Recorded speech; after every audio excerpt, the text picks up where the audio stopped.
Welcome to Everything Economics. We study microeconomics, macroeconomics, and every other type of economics here. Welcome back, everyone. In this part, we will discuss some of the government policies that help countries grow, that help countries become rich, that help countries increase their GDP, and in the process, GDP per capita and the standard of living in their country. So these are some of the government policies that countries have used all over the world. So the first one is the importance of saving and investment. Here, as you can see, the more you save, the more you can invest, because the money that you are saving is ultimately used as an investment. So for example, if you have an income, if your father has an income of $1,000, $10,000, and out of those $10,000 every month, he saves $5,000.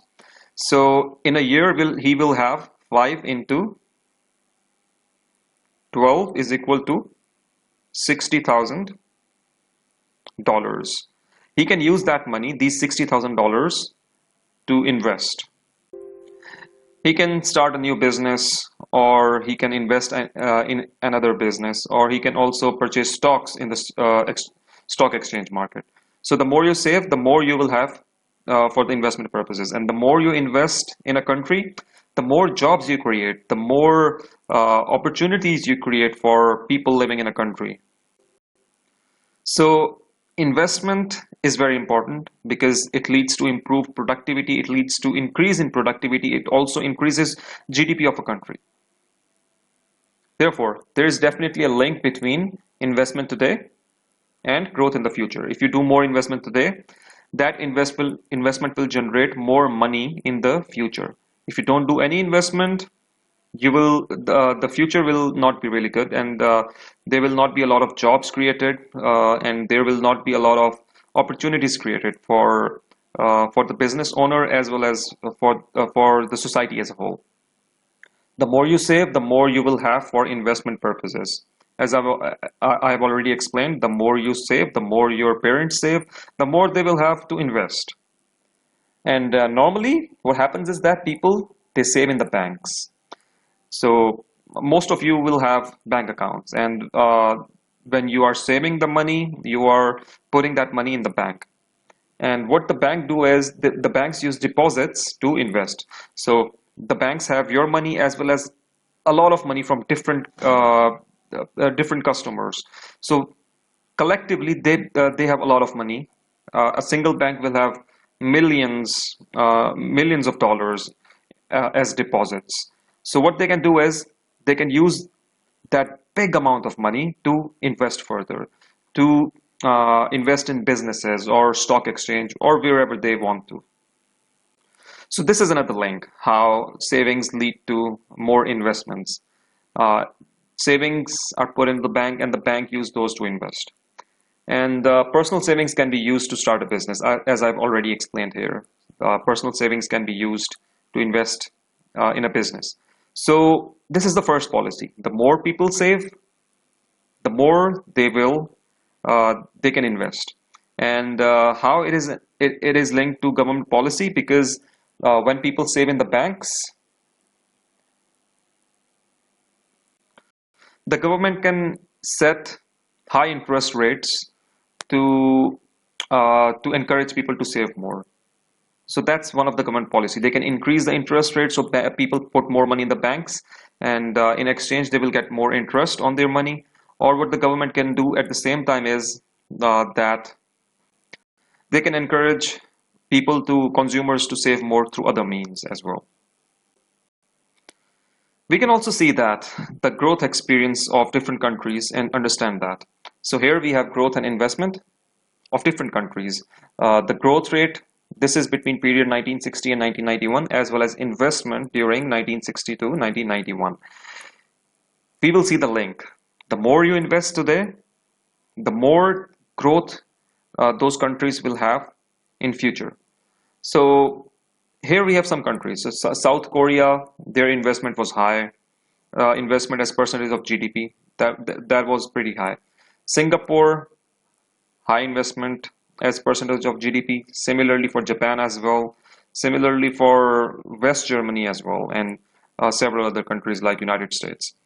These countries invested a lot, and as the more they invested, the more growth rate they experienced. So for South Korea, that was a growth rate in terms of percent was around about 7%. That's very high. For Singapore, it was around about 6.8%, and for Japan, it was 5 point something percent. This is the average growth rate. So the more these countries were saving, the more they had growth rates, they had high growth rates, and the better their GDP improved, and their standard of living also improved at the same time. Let's move on. The second one is investment from abroad. That is the second policy, that second way of improving the standard of living in a country. So government can encourage investment from abroad through different means. But how investment from abroad helps a country improve its GDP and standard of living? That's what we are going to study now. So investment from abroad, it takes several forms. There are two types of investments from abroad. The first one is foreign direct investment. Capital investment owned and operated by a foreign entity. So foreign direct investment means that a firm that operates in a foreign country invests directly in your own country. So for example, if there is Coca-Cola, which is opening a factory in, let's say, Pakistan, then that is foreign direct investment. Pepsi opening up factory or a firm in India, that's foreign direct investment. And Nestle opening a firm or a factory in any other country is also foreign direct investments. And similarly, let's think about a country from a developing country, from developing world, and let's say Tata Motors, that's an Indian company. It opens a firm in Germany. That would be foreign direct investment by India in Germany. So it is very important. So whenever foreign direct investment is done, it leads to a lot of benefits for a country. Whenever there is investment from abroad, it has a lot of benefits for a country, especially the developing countries, especially the poor countries, because it provides financing to developing countries. I mean, other firms that are outside of your country, they are opening a firm or a factory in your country, and that way, money is moving towards your country. Money is coming in your country. Developing countries especially get financing. Another benefit is it provides technology to developing countries.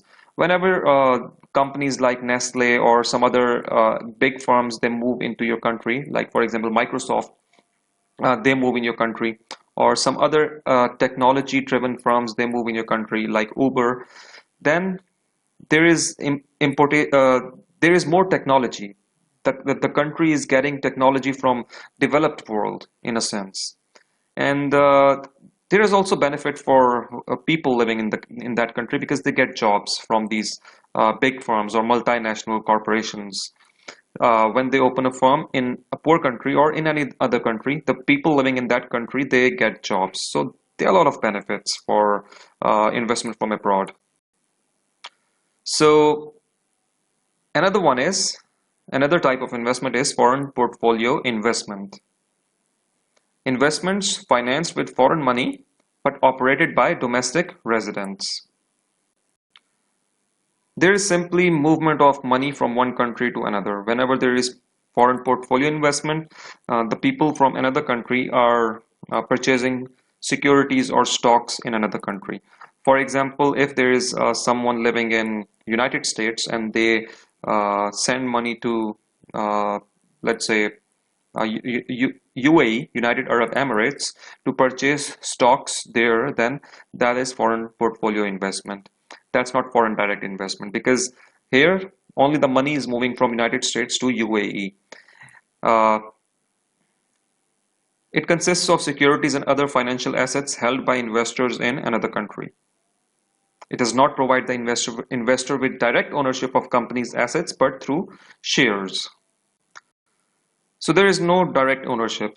An American purchasing shares in UAE, he will not be directly purchasing that company or owning that company. He will be an owner in that company through shares. There is no direct ownership, but through shares. And the people living in UAE will use that money to improve that business, to further grow that business. So in this way, UAE is getting money from United States, which will help it grow and become richer. So investment from abroad, two types, foreign direct investment and foreign portfolio investment. I hope you understood both of them. Let's move on to the third policy that the government should really focus on, and that personally, from my opinion, is the most important one, and that is education. This is super important. This is very important. All of the countries in the world who have developed, they have focused on this. But we will understand the system that is being followed in developing countries and compare it with the one in developed countries. Sorry. Here we have the system that is working in developing countries. And that is sad because the education system here, as you can see, it is pretty bad because the students, they are entering this big machine, which is the education system, and they are getting out here with a degree. But during this process of education system, the creativity and discipline as well as intelligence is drained out of these students. So that is really what is happening. Students are just studying in these countries, in poor countries, in developing countries, and they are not encouraged to think creatively. They are not encouraged to expand their horizons. They are just creating copies. So they just enter through here in this big machine, and when they exit, they are similar copies. You see, they are copies of each other. They don't learn anything creative. They don't learn anything out of the box. They are almost similar, these students, and most of these students, they don't really succeed in life because they cannot really think out of what the education system has taught them. And that is one of the biggest tragedy in developing countries. But when you look at the developed countries here, right here, this is very analytical. They encourage you to study analytically through case studies. You see these guys using charts and tables and stuff like that. So in developed countries, creative thinking, out of the box thinking, being intelligent is encouraged, and they don't discourage you in any way, and they encourage different opinions. So that is very important. Education is important if you really want to succeed, if a country really wants to develop in the world. And personally, through my experience as well, this is very important, and the government really needs to focus on this because the more creative people get out of the education system, like here, the more they will create big firms. In America, in other developed countries, they are creative thinkers. So they have created Microsoft, they have created Apple, Uber, other big companies, other big firms, because they are creative thinkers. They are out of the box thinkers. They try to solve different problems that the world is facing. Education is very important. The government should spend as much money as it can on education, and then these creative thinkers create firms, big firms. So for a country's long run growth, education is at least as important as investment in physical capital, human capital, that is. In the United States, each year of schooling raises a person's wage on average by about 10%. So you see, schooling is really important. The more you study, the more wage rate you get, and the more improved standard of living people will get. So education is super important. And when you educate people, you are investing in human capital. Therefore, one way the government can enhance the standard of living is to provide schools, to not only schools, but also to improve the education system as a whole. So that's it for this lecture. I hope you understood it. We discussed 3 different policies that the government can follow, but more policies we will discuss in the next part. Goodbye.